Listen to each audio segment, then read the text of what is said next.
Welcome to Tequila, Jalisco, the birthplace of Mexico's most famous spirit, tequila.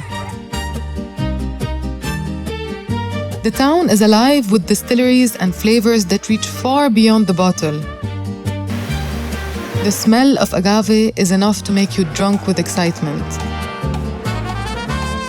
But it's also the warmth and the pride of the people that gives tequila its true character. From celebrity-backed bottles to trendy campaigns, no matter how far the image travels, the real deal begins here, in the soils of Jalisco. It's agave fields and the people who give tequila its true spirit. From the Jimadores to the ovens, and then to the bars, and into delicious cocktails. How does a plant that takes a decade to mature become the world's most celebrated spirit and a symbol of Mexican pride?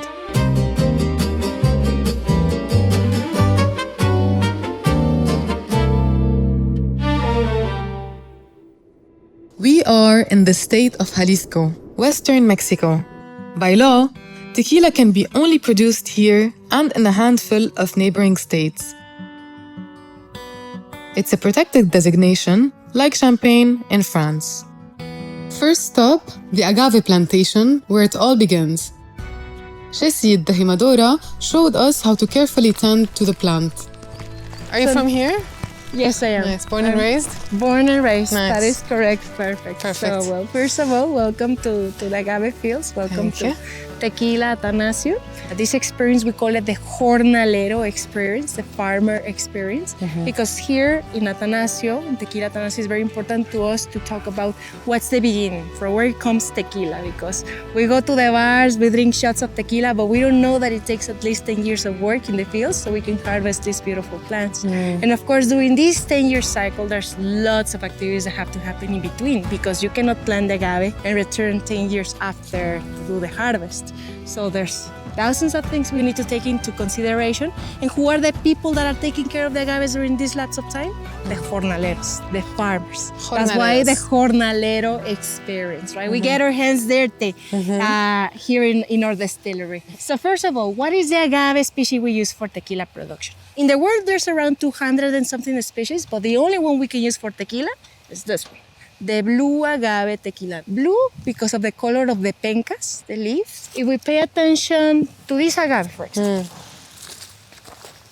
we will see that underneath there's a tiny agave growing right there, right there. Yeah. And Okay, if we I keep see. walking, you're gonna see more and more and more. So these tiny agaves, we call them hijuelos. Hijuelo comes from the word hijo, that means child in Spanish. So they're particularly the children of the agaves. And this is considered the asexual reproduction of the agave. And they are connected through a rhizome where the mother, the agave, is sharing nutrients to the hijuelo all the time. I say that it looks like an umbilical cord. So that umbilical cord is gonna be chopped when the hijuelo reaches 3 years connected to the mom. Because when it's new, when it's just emerging from the ground, it's too tiny, right? So we need to wait 3 years average, so it gets a beautiful size, we call it like pineapple size, to harvest it, so then I can use that hijuelo for a new plantation. So when the hijuelo first emerges from the ground, it's tiny, right? It starts first in a lime size, then we get orange, then grapefruit, and then pineapple size. And then, with the help of my tool, this one we call it barreton, I use it to interrupt the connection between the mother and the baby. I need to make the baby independent. I say that agaves are very alike to humans, right? It's like us when we don't want to leave our parents' house because we're too comfortable. But you need to live. You need to start your new life. I feel like nowadays there's so many people that started in the agave farming, not because they love farming or because they've been doing it for generations, more because it's a business. Kilo of agave is super well paid. Like there's been situations where the kilo of agave cost 30 pesos. So everyone is like, ooh, I want to be part of this business. So everyone starts planting and planting and planting without understanding all the different things you have to take into consideration so you can farm agaves. Here in Atanasio, you have to work to earn your tequila. I'm gonna make you to harvest a couple of hijuelos so you can feel it, so you can experience it. Because of course, the activities that happen in the agave fields are not easy at all. And all the activities have to be done manually because there's no machinery or technology that can supply the activities that the farmers or the jornaleros do. I think that's what it makes tequila so special. the farmers, the jornaleros, are only paid 1 Mexican peso per hijuelo they harvest. So if you want to make enough money in a day, you better be good. The Jimadores are the men who make tequila possible. Without a proper harvest, there is no tequila. It is one of the most physically demanding jobs in Mexico.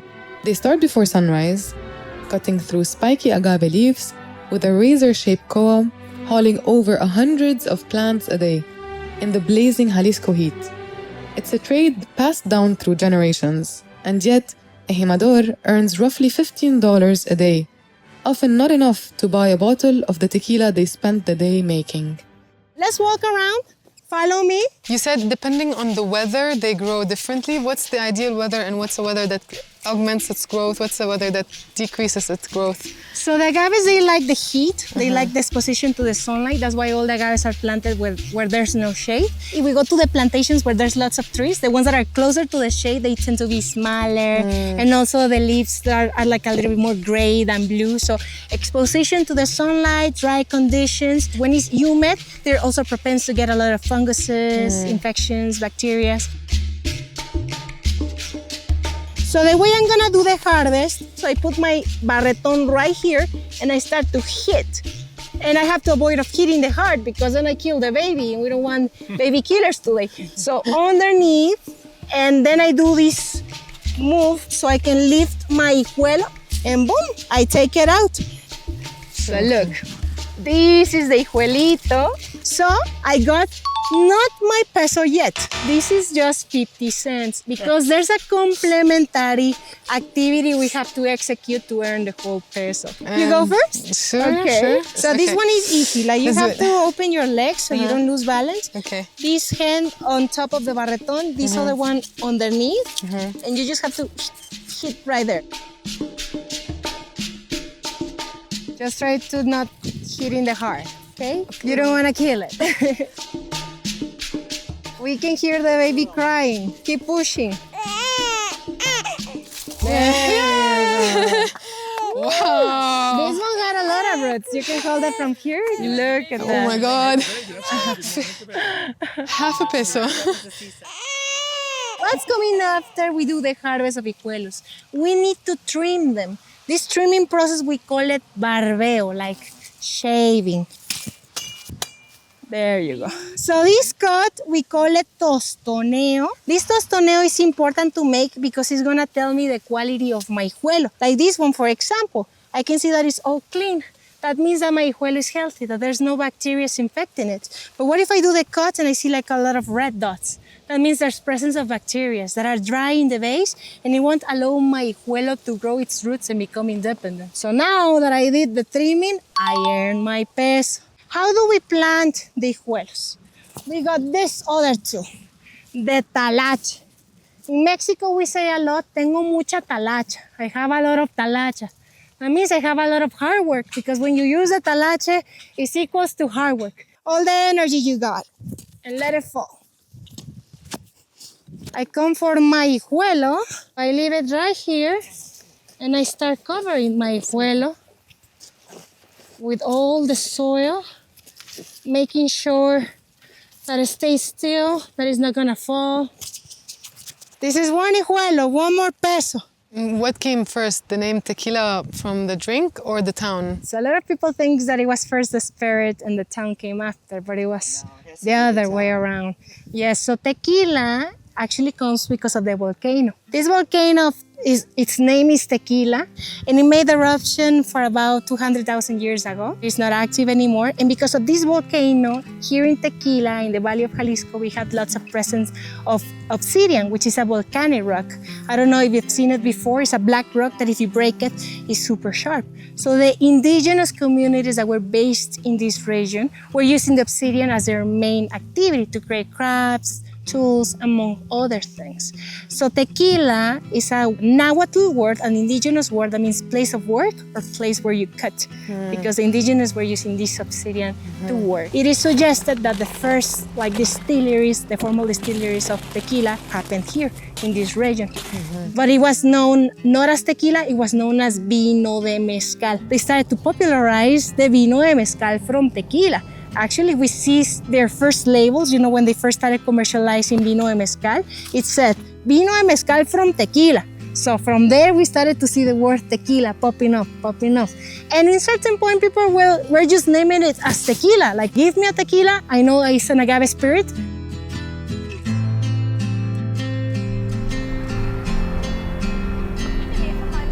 We then joined Edith, who showed us what happens to the piñas once they are harvested. Officially, welcome to El Tequileño. This company was established in the year of 1959 by Jorge Salles Cuervo. However, they started producing tequila since 1941. The name of Tequileño refers to the people that are from the town of Tequila. For example, in my case, I was born and raised here, so that means that I am a tequileña or tequilen. We call it to this part of Eustacio. It's the place where we receive our raw material, which is all Weber agave. This tequila has an appellation of origin since 1974. That means that we can only plant these agaves in 5 states of Mexico, so we can call it the drink tequila. All of the agaves that we use for the tequileños production are from the highlands of Jalisco, like Arandas, Zapatonilco, Jesús María, because we consider that the agaves that are from the highlands are sweeter, more floral, and prettier too, okay? We're going to cut the agaves just right in the middle, as you can see, and then we're going to remove the cogollo. And the cogollo is this part in the middle of the agaves. If you see, it's just fighter. Oh my God. And actually, this part gives a bitter flavor to the agave. That's why we don't want. In other distilleries, they keep the cogollo because at the end of the day, this part represents more kilograms to get like more production, more tequila production. You only need 7 kilograms of agave to the 1 liter of tequila. 7 kilos of piña? 7 kilograms of piña. So little by little, we can collect more kilograms, more tequila. But for us, we don't want this part because this part is very bitter and sour. After that, we're going to start to cook. We have siped out the plates and we cook by steam pressure in a temperature of 90 Celsius degrees for 8 hours. After this time, we're going to let the agaves inside and we have to wait 4 hours more to get all of the agua miel. Once this process is ready, let's open the door. Okay. But guess what? We have to wait 1 day more to get the out to play full down. And then we can load all of the out to get all of the agaves. The agave has fiber, water, and inulin. Once the agaves are cooked, the inulin transforms into sugar. That's why the smelling, the flavor, and the texture is really different. If you try the agave in the raw way, the casing is going to be like a jicama, very dry. But once the agaves are cooked, it's very, very sweet. Have you ever tried to cook agave? Do you want to try today? Why not? Let's do it. I love that. You want to be on camera? Yeah.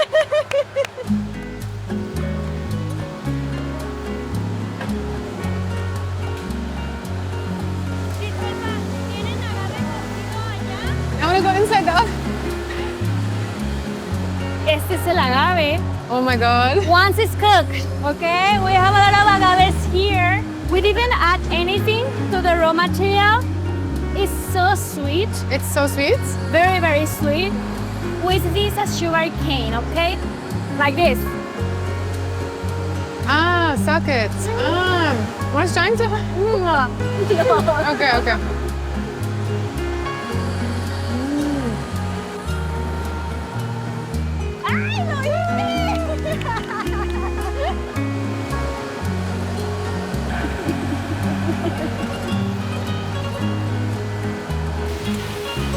Can you persist the smelling? It's sweet. It's sweet, it's sugar. Okay? Why? This is our fermentation tank. This is like the pre of the fermentation. So here we're going to send all of the molasses that we're getting from the milling process. Here we're going to add the mother yeast that is going to do all of the fermentation process. Or also in the case that we are producing Tequileño Blanco, which is the tequila that we do here, we're going to add sugar and brown sugar. Here is when we separate the categories tequila. There are two. The first one is called 100% agave. That means that all of the sugar is taken from the same agave. In the category tequila, at least 51% of sugar has to come from agave, and 49% can come from any kind of sugar. However, our recipe for the Tequileño Blanco is a little bit different. 70% of sugar from agave and 30% from brown sugar and sugar. Just and only for the Tequileño Blanco. The rest of the tequilas that we do here are 100% agave. So what's the difference between mezcal and tequila? Tequila is really a type of mezcal. It uses only blue Weber agave, grown mainly in Jalisco. Mezcal can use broader types of agave varieties, roasted underground in smoky pits, giving it a wilder, more rustic character. Every tequila is a mezcal, but not every mezcal is a tequila. After that we have formulated everything, it's time to send it to the fermentation process. Super. Wow. This is our fermentation process. This is the magic of Tequileño. Another very important point here is that everything is started with the vino mezcal. Our ancestors used to drink this. After the colonization happened, we got the distillation process, and it's how we got the tequila. That's why we consider that tequila is a mestizo drink, because it represents the mix of both cultures. In fermentations, there are open fermentation, closed fermentation in concrete tanks, in stainless steel tanks. All of these kind of materials and how you're fermenting are going to give a different flavor, aromas, and profile to a tequila. I don't know if you ever heard like, oh my God, this tequila smells like lime, like orange, like banana. 70% of the aromas in a tequila comes from la fermentation. And actually, we consider that an open fermentation is more artisanal than a closed fermentation. Why? Because in the open fermentation, you receive the yeast that is around in your weather. In our case, next to us, we have a hotel, Casesalles, when there are a lot of mango trees. So we consider that we also receive the gift that finds on the mango trees. That's why all of the profiles in Tequileño, all of the aromas and flavors obviously are kind of pure. The fermentation process here in Tequileño takes from 3 to 4 days. And after that, we're going to have a vino de agave or mosto muerto, which is 4 or 5% alcohol. How can we know when the yeast is working? We're going to have bubbles, a lot of bubbles. When the yeast start to process all of the sugar and then transform into alcohol, we have Carbon dioxide. And that is when we have the essence. So that's why we have the bubbles. Once the bubbles stop, that means that it's ready to go to the distillation process. We then met Tony, the master distiller, Hello. Hi, Serena. Nice to meet you. who showed us how the fermented juice gets distilled. But you can see Wow. this one is already. You can see the yeast. And is there a difference between these and this? Because this looks a bit older, right? Or newer? This is older than this one. This is older than this one? Yes. So yeah, the difference is the time. You can see that one is the oldest. I can see. That's by the color. The older it gets, the darker, the more orangey it gets. But you can see very little movement. Usually it's more movement, Yes. like bubbling. Yes. When it's movement, it's like a jacuzzi. Really? When there's lots of movement, there's the yeast is eating up all the available sugars, and it's turning them into alcohol and CO2. Exactly. After the 48 or 72 hours, the juices that are already dead will be going either into still number 1 or still number 4. There's a coil inside, and it'll start to heat it up, and it will start to evaporate. Once it starts to evaporate, it go up through the arc, down through the condenser, and out comes the first distillation. So imagine from 15,000 liters in here, we're gonna get 1,000 liters of tequila at 2%. That's a huge shrink. Yes. Yes. Why? Because we are looking for the alcohol. So from 5,000 it goes all the way to 50, and we get rid of the rest. And you said it's 50% alcohol? But Yes. how much do we want the alcohol to be at the end? No, that's a recipe. Tequila has to be between 35 and 55. In this distillery, all the tequila that we distill at the end has to be at 50. 50? 50, Really? 50. Why? That's our recipe. That's the way you do it. Some other distilleries can do lower than 50, 48, 46. Some others do like 55. The way we like it, the flavor we're gonna get, it's at 50. Can you see the color? Yeah. Then in here, It's a different color. you Can can I see the see? color. Ah, nice. Almost clear. It's almost clear, yeah. There's, as you said, it's a bit foggy, but not very Yeah. foggy. The aromas are different than tequila Does it the smell? Why is that? because it's the first is distillation. That was a big one. Yes. Whenever we're distilling, the first part that comes out is called heads. Then comes the body or heart, and at the end the tail. We cut heads and tails for both first distillation and second distillation. Why do we do it? Because that's the way we want to reach our profile. Some people don't. Some people do it in second distillation, but that's the way we do it. That's our main difference. Okay. That's your recipe. Yeah. What comes out of here, and you can see it here. The aroma is gonna be way different. Very different? Yeah, it's more crisp. Yeah. It's more clean. How they check it, they just blend it a little bit. Take a sample. And we check. First, we're gonna check temperature. 26.5. 63% alcohol. So that means it needs more time because this is now 60. So obviously the beginning is gonna be way more alcohol. Then the middle starts less and less. By the end, this should be about 16 or 8% alcohol. Then it will be less and less. When we reach 60 as a whole, this cup.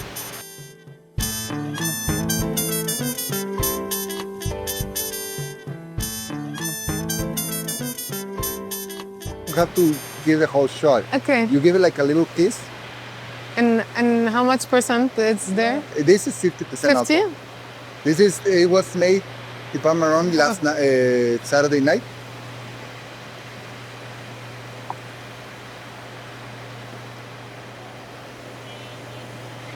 You don't have to finish it. It's nice. It's Obviously, it's gonna be a subtle. little bit strong. But with 50% alcohol, it's not that I but yeah. Seriously. Here. 11:15.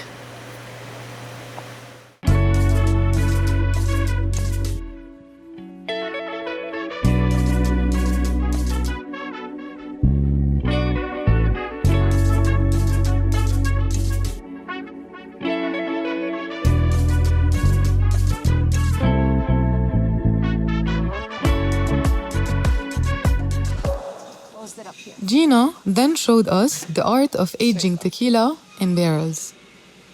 Like 7 years ago, we only had maybe 50 barrels. Right now, we have almost 700 barrels. We have 4 different types of wood. We have American oak, French oak, new and used. When you put it in here, the barrel is still alive, so it keeps imparting flavor to the tequila because it contracts and extracts. Right here, you can see it's temperature controlled. It's always about 17 degrees Celsius, and every 30 minutes it mists. It has like different things where it just sort of rains in here to keep the right side humidity, so there's less angel share. With tequila, you don't want it to become a whiskila where it tastes more like a whiskey than it does a tequila. Our agave is a superstar, so we want that to come through. So it's nice to be able to use barrels that have already been used one time, because the first time you use a barrel, it's going to give it a lot of color and a lot of flavor, and then it mellows out. So that's why we like to have the ability to play with how much French oak versus American oak and how many times those barrels have been used, because it's an art to blend. You pick 50 barrels. All 50 barrels are going to be different colors, different aromas, and different flavors. They're going to have some characteristics, some over the others, but some of them are going to be very different one from the other. So even though you make the tequila, the wood is still living and it keeps giving and taking, giving and taking. And then here in our pipones, it's anywhere between 5,000 to 30,000 liters. All of these are American oak. And then these are French oak. Ooh. These are from a winery in Napa called Saint Cyprien. And so they sent them to us, and they're all French oak. So we finish some of our tequilas in this French oak, or these are all American oak. And this is for our blancos, our still strength, our platinum, our reposado, and our reposado gran reserva. And now it was time to taste tequila. When you do a tequila well, it doesn't matter if it's 100% or mixto. If it's done properly and it's done well, you're gonna get a good tequila. We're trying the blanco first.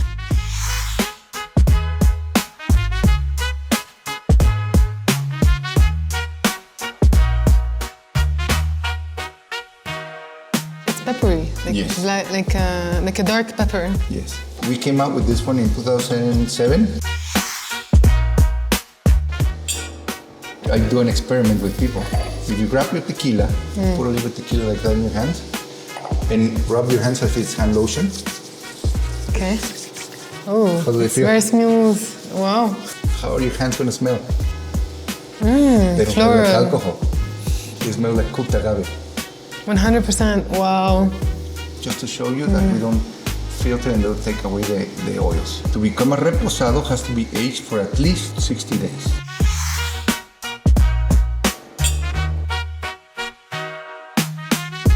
On the way back, we stopped in Tequila Town, a place buzzing with life, very friendly people, and home to one of the best tacos I've ever had.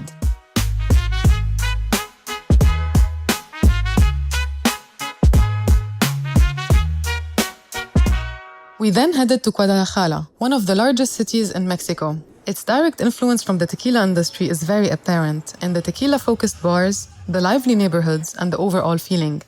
And when in Rome, I had to make a couple of tequila-based cocktails in one of the most prized bars in the region, El Gallo Altanero, and I got to work. Hola, me llamo Sofía, estamos en el Gallo Altanero y hoy vamos a prepararles 3 coctelitos muy icónicos de aquí. La Paloma de la casa, que es el cóctel más icónico del gallo, champán Batanga, otro clásico, y Jalisco Old Fashion, que es uno de los cócteles inspirados en un Oaxacan Old Fashion para el menú de temporada que tenemos en el momento.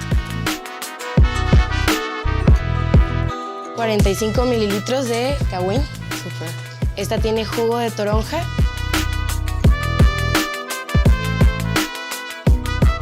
Oh my God, it's so good. It's so refreshing.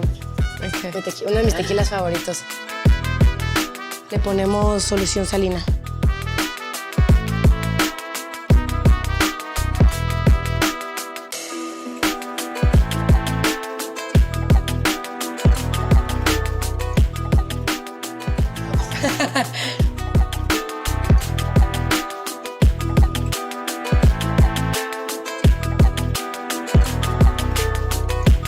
I drink the whole thing. I love it. I love it. It's very delicious. It's nice. I like it. Before we knew it, it was time for service. People started to arrive and then enjoyed their favorite drinks. From ritual to reputation, tequila's journey is nothing short of remarkable. But greatness doesn't come easy. Behind every bottle is months of harvesting, roasting, fermenting, and pure hard work, carried by generations who treat the spirit like family. So before you pour, flip the label. Look for 100% agave and make sure it's made under Mexico's strict denomination of origin, the law that protects everything tequila stands for. Because real tequila isn't just a drink, it's heritage in a glass. Salud and drink responsibly.